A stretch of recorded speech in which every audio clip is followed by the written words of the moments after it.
Political violence like this is not just shocking, it's despicable and simply not who we are as a country. I have always been on the cautious end of security, and I think part of that comes from my early work in the abortion rights movement. I mean, I remember what it was like to get my first death threat when I was 24. Fox 47 has confirmed Senator Tammy Baldwin and Congressman Mark Pocan were on a list of potential targets made by a man who allegedly killed a Minnesota lawmaker.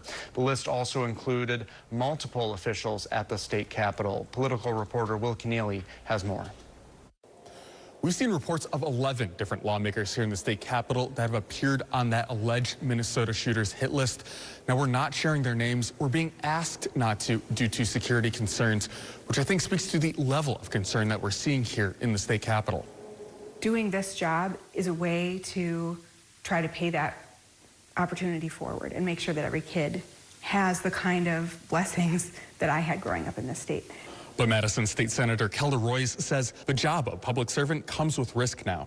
You know, we're not the governor, we're not the president, right? We don't have security details. All things considered, it's a relatively minor risk, but that doesn't, that doesn't give you a whole lot of comfort if you think about your family potentially being at risk.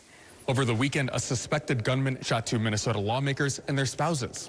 You know, I feel I have always been on the cautious end of security, and I think part of that comes from my early work in the abortion rights movement. I mean, I remember what it was like to get my first death threat when I was 24. Royce tells us that abortion rights advocates were included in that list from the suspected shooter, and this all took place as many of Wisconsin's Democrats were gathered in the Dells for their annual state party convention.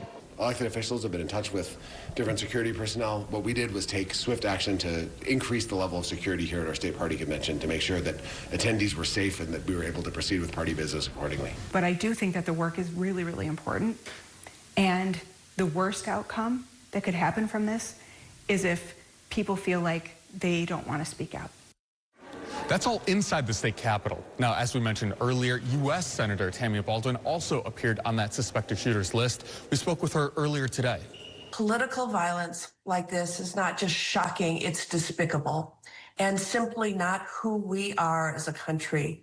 We must all come together to condemn this type of hate wherever it exists. Will Keneally, Fox 47 News at 9.